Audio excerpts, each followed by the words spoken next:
मानखटावमध्ये परिवर्तन निश्चित होणार व प्रभाकर घारगे यांना बहुमताने विजयी करणार, प्रभाकर देशमुख यांचं वक्तव्य।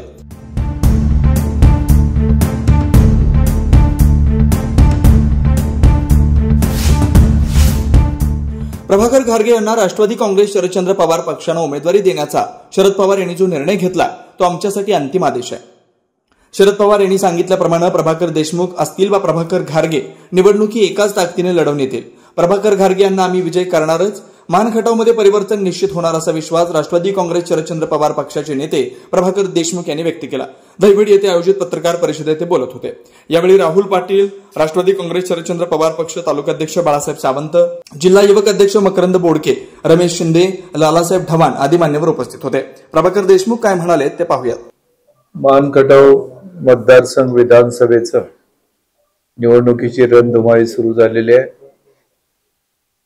गेले अनेक दिवस मानखटाव मतदारसंघ चर्चेचा मतदारसंघ आहे।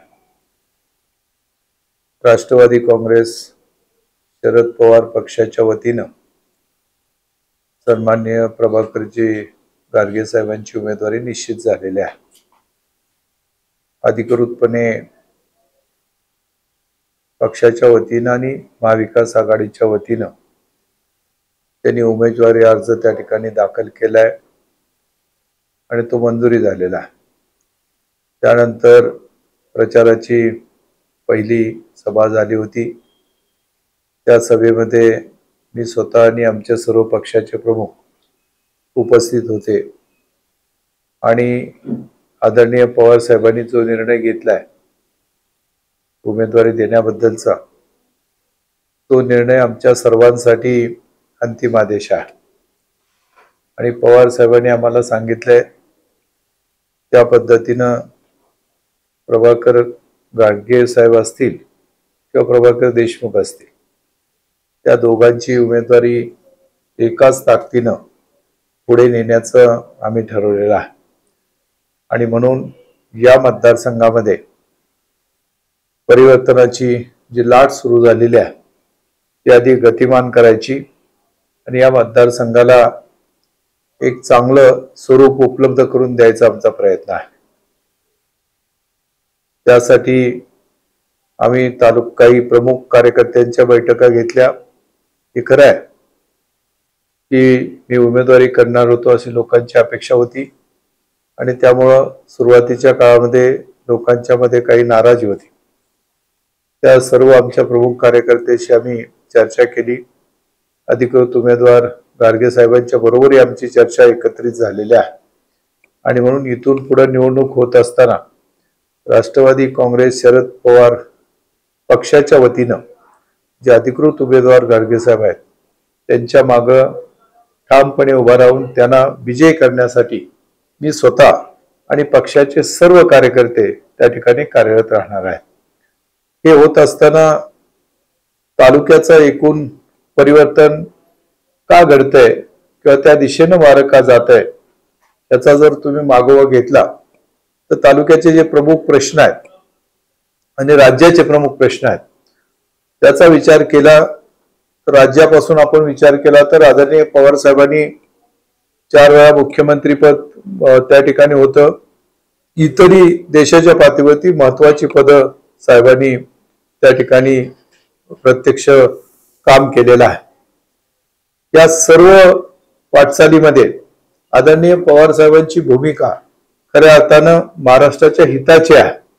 पुरोगामी विचार समोर ठेवून सर्वसामान्य माणसं, सर्व धर्माची जातीच्या माणसांना एकत्र करून त्या ठिकाणी पुरोगामी विचारानं वाटचाल करायची अशी ठाम भूमिका आदरणीय पवार साहेबांनी घेतली आणि त्यामुळे राष्ट्रवादी पक्षामध्ये जरी फूट झाली तरी त्यानंतर पक्ष अतिशय जोमाने उभा राहिला।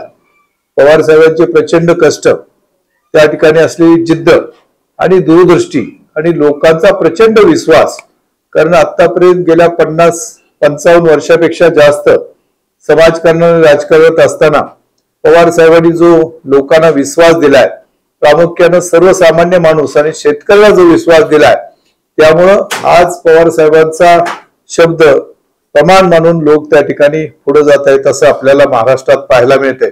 असे फार थोडे नेते आहेत की ज्या नेत्यांचा थेट लोकांशी संपर्क आहे आणि ज्या नेत्यांच्या शब्दावरती त्या ठिकाणी लोकांत विश्वास ठेवून पुढे जातात.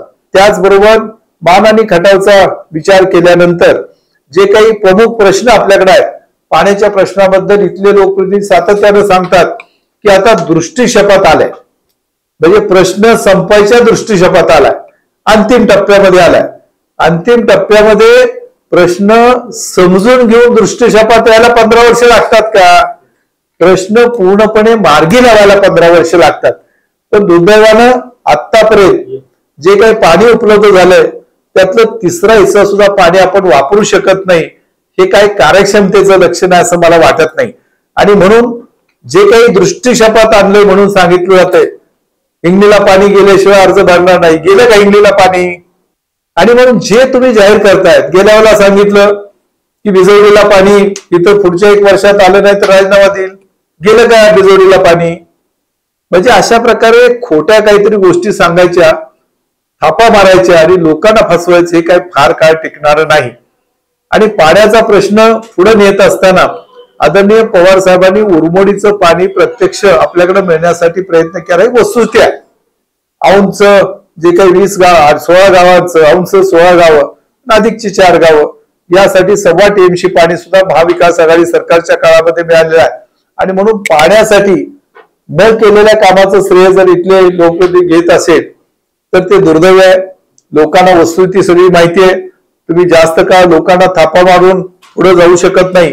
हा पाण्याचा जसा प्रश्न आहे तसं आम्ही ठरवलंय की पाण्याचा प्रश्न ठराविक कालावधीमध्ये पुढच्या 5 वर्षामध्ये अंतिमरित्या त्याच्यावरती उत्तर मिळालं पाहिजे, प्रत्यक्ष पाणी मिळालं पाहिजे. जे काही विकासाचा मोठा डोंगर उभा केला म्हणून सांगितला जातो, मग गावागावामध्ये रस्ते, पाणंदीचे प्रश्न, पाणंदीच्या रस्त्याचे प्रश्न आज तहसीलदारकडे मोठ्या प्रमाणात पेंडिंग आहेत. त्याच्याबद्दल का तिथं निर्णय होत नाही? त्याचबरोबर जे काही आरोग्याच्या सुविधा आहेत त्याची अत्यंत भयानक अशी परिस्थिती आहे. आज गेल्या 15 वर्षात एकही मल्टी स्पेशालिटी हॉस्पिटल मान आणि खटावमध्ये झालं नाही. दैवडीचं हॉस्पिटल ग्रामीण रुग्णालय आहे, आपण जाऊन बघा. 4 त्या ठिकाणी डॉक्टरची आवश्यकता आहे. 1 किंवा 2 डॉक्टर कधीतरी असतात. इंटेन्सिव्ह केअर युनिट त्या ठिकाणी असायला पाहिजे आणि कमीत कमी 32 त्या ठिकाणी कॉट असायला पाहिजे. आज त्या ठिकाणी साध्या कॉट सुद्धा 10 नाहीत. मग इथं दैवडीचं हेडक्वार्टर असताना हे ग्रामीण रुग्णालय अद्ययावत करायची भूमिका किंवा हे काम इथल्या लोकांनी का केलं नाही? कोविडच्या परिस्थितीमध्ये लोकांचे प्रचंड हाल झाले, लोकांना या ठिकाणी सुविधा मिळाल्या नाहीत. जम्बो कोविड सेंटर आदरणीय पवार साहेबांना मी स्वतः आग्रह केला आणि अमेरिकेतल्या एका स्वयंसेवी संस्थेने संपूर्ण महाराष्ट्रामध्ये जी 4 कोविड सेंटर दिली होती, एक विदर्भात दिलं, एक जालन्याला दिलं, एक बारामतीला दिलं आणि 4थं या ठिकाणी वडूजला दिलं. त्यामध्ये कोविडच्या रुग्णांना मोठ्या प्रमाणात त्या ठिकाणी सुविधा निर्माण झाल्या आणि त्याच्यातून रुग्ण वाचू शकले. आम्ही गोंदवलेला पण एक सेंटर त्या ठिकाणी उभा केलं होतं, तिथली संस्थांच्या मदतीनं त्याचाही चांगला त्या ठिकाणी उपयोग झाला. पण आमदार महोदयांनी जे मायनी कॉलेज त्यांच्या आधिपत्याखाली काम करत होतं त्या ठिकाणी कोविड सेंटर उभा केलं आणि त्याच्याबद्दल हायकोर्टामध्ये बातम्या दिल्या. हायकोर्टाने काय आदेश दिले ते मात्र अतिशय गंभीर आहेत. त्याच्याबद्दल ते कुठलेही भाष्य करायला तयार नाही. म्हणजे लोक त्या ठिकाणी मार्चच्या अगोदर मयत झाले, एप्रिलमध्ये जिवंत झाले, त्यांच्यावरती उपचार झाले. हा सगळा प्रकार आहे तो अतिशय दुर्दैवी आहे. आणि मान आणि खटाव मतदारसंघामध्ये जे चाललंय त्याच्याबद्दल लोक बाहेर चेष्टेने बोलतात. मान आणि खटावची प्रचंड बदनामी होते. तर हे ज्यांनी बदनामी केली आहे आणि जे त्याला जबाबदार आहेत त्यांनी याच्याबद्दलचं उत्तर देण्याची आवश्यकता आहे. ज्या ठिकाणी 3 नगरपंचायत आपल्या आहेत, सगळ्यात जुनी नगरपंचायत मसवडची आहे, दैवडीची आहे, वडूजची आहे, या सर्व ठिकाणी 15 दिवसातनं एकदा पाणी मिळते. प्यायचं पाणी 15 दिवसातनं एकदा मिळतंय. इथल्या आमदारांच्या कार्यक्षमतेचं लक्षण आहे का? प्यायचं पाणी सुद्धा तुम्ही देऊ शकत नाही. आणि म्हणून परिवर्तन होणार आहे का? तर निश्चितपणानं होणार आहे. आणि महाविकास आघाडीचे उमेदवार जे आहेत पवार साहेबांना पाठिंबा देऊन पवार साहेबांची हात बळकट करण्यासाठी महाविकास आघाडीचे इथले उमेदवार त्यांना निवडून द्यावं यासाठी आम्ही प्रयत्नांची पराकाष्ठा करणार आहोत।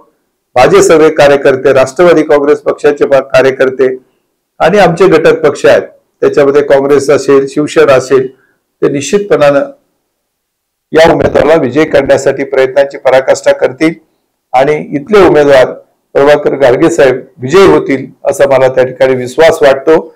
आणि त्या दृष्टीनं पुढची 15 दिवसाचा जो काही कालावधी आमच्याकडे 15-20 दिवसाचा आहे, तो कालावधीमध्ये ही यंत्रणा अधिक सक्षमपणे पुढे नेण्याचा आमचा प्रयत्न आहे।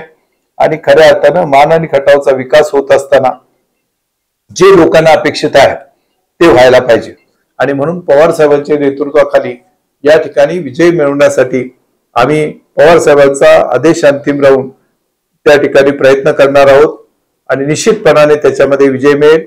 या ठिकाणी असलेल्या राष्ट्रवादी काँग्रेस पक्ष आणि महाविकास आघाडीच्या सर्व घटक पक्षांना माझी विनंती आहे आणि निश्चितपणाने मी या ठिकाणी सांगू शकतो की ते सर्वजण पूर्ण क्षमतेने आमच्या उमेदवाराला विजय करण्यासाठी त्या ठिकाणी प्रयत्नांची पराकाष्ठा करतील आणि निश्चितपणाने विजय होईल, परिवर्तन होईल अशा प्रकारचा विश्वास त्या ठिकाणी मला वाटतो।